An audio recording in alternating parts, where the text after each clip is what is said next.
Hello student, today I am going to discuss with you fourth chapter of Hornbill. The chapter name is Landscape of the Soul and the chapter is written by Nathalie Traup-Poirier. Nathalie Traup-Poirier wrote that beautiful story about a painting. Wu Daozi was a master painter of ancient China, and the classical Chinese painters did not intend to produce an exact copy of the landscape. It was conceptual landscape that they wanted. On the other hand, the European artists tried to create a perfect imitation. First of all, I will tell you about the author. Nathalie Traup-Poirier is an artist. It is an very famous artist of China.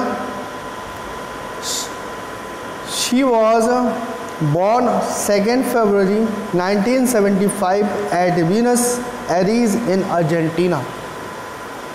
Her translation on work was very famous. She was married to an ambassador.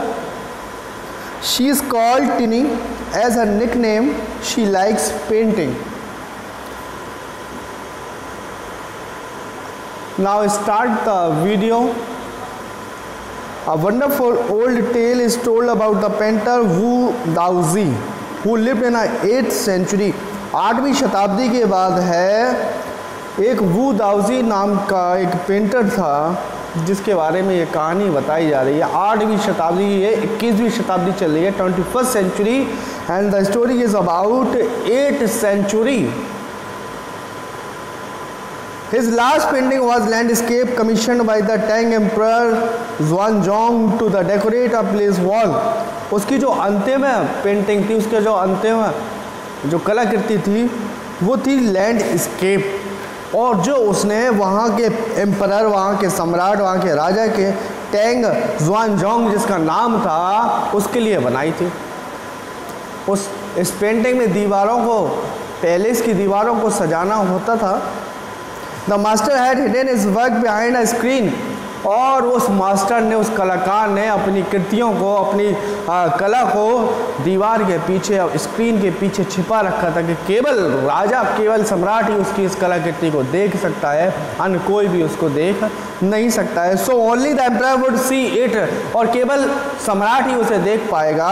For a long while the emperor admired the wonderful scene, discovering forest, high mountains, waterfalls, cloud floating in the immense sky, man on hilly paths, birds in the flight. बहुत दिनों तक वो राजा प्रशंसा करता रहा वो सारी paintings की जो उस मास्टर ने बनाई थी. वंडरफुल सीन्स, अच्छे अच्छे आश्चर्यचकित करने वाले नज़ारे और दृश्य, डिस्कवरिंग फॉरेस्ट, वो वनों के और जंगलों के नज़ारे, high mountains, waterfalls, cloud floating in an immense sky, the twelfth spirit.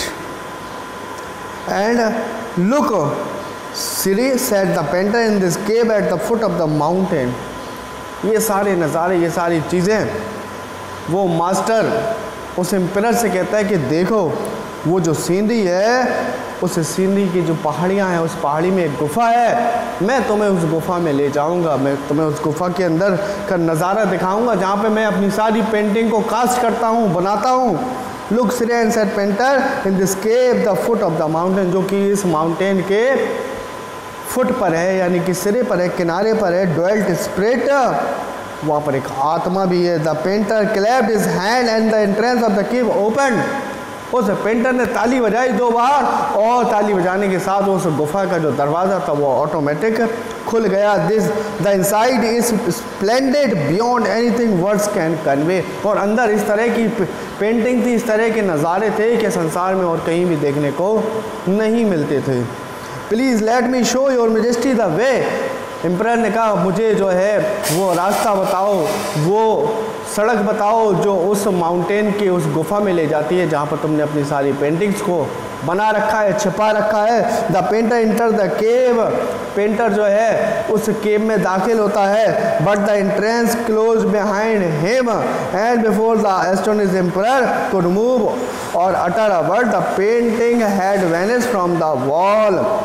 वो पेंटर, वो एम्परर जो है उस गुफा में दाखिल होते हैं और गुफा में दाखिल होने के बाद जैसे ही उसके अंदर आते हैं, राजा जब तक कुछ समझ पाता, सम्राट जब तक कुछ मुंह से बोल पाता, उस गुफा का पीछे का दरवाज़ा जो है ऑटोमेटिक बंद हो गया। And not a trace of Wu Daozi brush was left and the artist was never seen again in this world.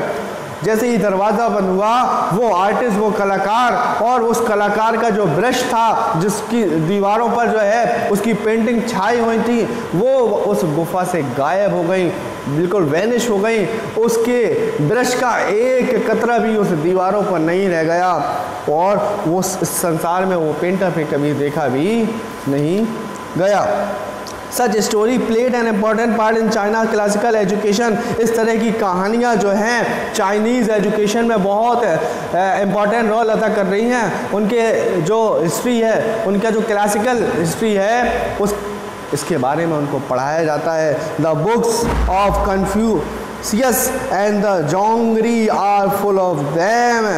जो किताबें हैं उनकी किताबों में कन्फ्यूशियस और जुंग्स जी, जो उनके बहुत बड़े राइटर रहे होंगे, उनकी पुस्तकें ऐसी कहानियों से भरी हुई हैं। They help the master to guide his discipline in the right direction. ये किताबें गुरु को, शिष्य को ठीक रास्ते पर चलाने के लिए मदद करती हैं। ये किताबें गुरु को मदद करती हैं कि वो अपने शिष्यों को ठीक रास्ते पर मार्गदर्शन कर सके, उनकी हेल्प करती हैं। And beyond the anecdote they are deeply revealed of the spirit in which art was considered. और जो कहानियों से अलग, कहानी बियॉन्ड द स्टोरी, कहानियों से परे ऐसी कला की भावना ये रिप्रेजेंट करती हैं, एक्सपोज करती हैं या व्यक्त करती हैं, जिससे दूसरी कहानी की तुलना आप कर सको, या ऐसी कहानी कि आप उस कहानी को पढ़कर प्रसिद्धि जान सको कि उस कलाकार की और उस कहानी की जिसने इसको बनाया है।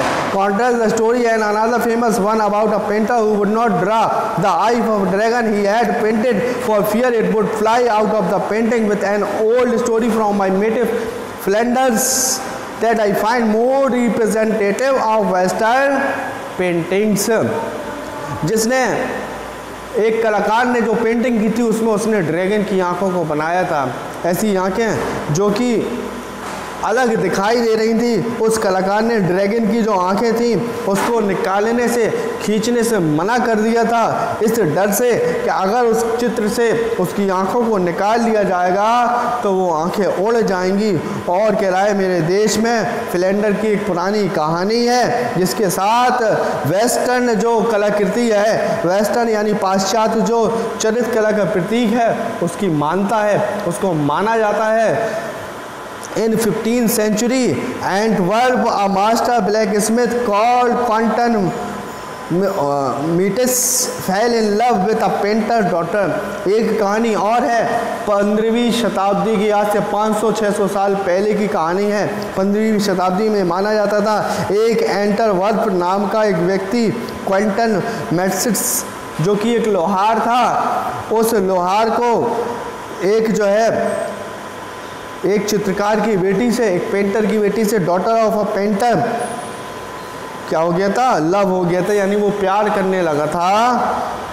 The father would not accept a son in law in such a profession. लेकिन उस पेंटर को अपने दामाद के रूप में एक ऐसा लड़का नहीं चाहिए था जो लोहार हो या कुछ इस प्रकार का कार्य करता हो, उसको अच्छी फैमिली चाहिए थी।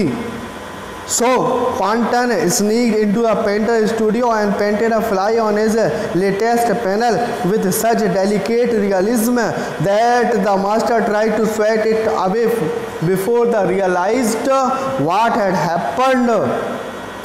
तो वो अपने दामाद को जो है ऐसे व्यवसाय वाला, उसको दामाद नहीं चाहिए था, इसलिए क्विंटन जो लोहार था उसको पता था कि उसका जो लड़की का बाप है यानी कि उसका जो ससुर है वो उसे पसंद नहीं करेगा इस व्यवसाय में। इस वजह से उसने चुपचाप से चित्रकार के स्टूडियो में वो चला गया और उसने ताज़ा चित्रपट पर जो आपने देखा होगा जो लगा होता है आर्टिस्ट का कैनवास जिसको हम लोग बोलते हैं, उसको हिंदी में चित्रपट भी बोल सकते हैं, उसने मक्खी बना दी और इतनी छोटी कि कलाकार उसे मारने का प्रयत्न करने के बाद जान गया कि क्या हुआ था, क्या घटना घटी थी।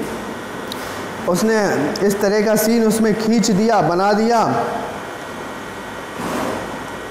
Quanton was immediately admitted as an apprentice into his studio. He married his beloved and went on to become one of the most famous painters of his age. और इस तरह से क्वांटन को बुलाकर उसने अपने स्टूडियो में उसको अपना शिष्य बना लिया कि तुम्हें अभी अच्छे से पेंटिंग नहीं आती है, मैं तुम्हें पेंटिंग करना सिखाऊंगा। और उसने जब उसका शिष्य बन गया तो उसकी लड़की से ही विवाह कर लिया, यानी अपनी प्रेमिका से शादी कर ली। और शादी करने के बाद वो उस शहर का और अपने ज़माने का सबसे बड़ा पेंटर बन गया।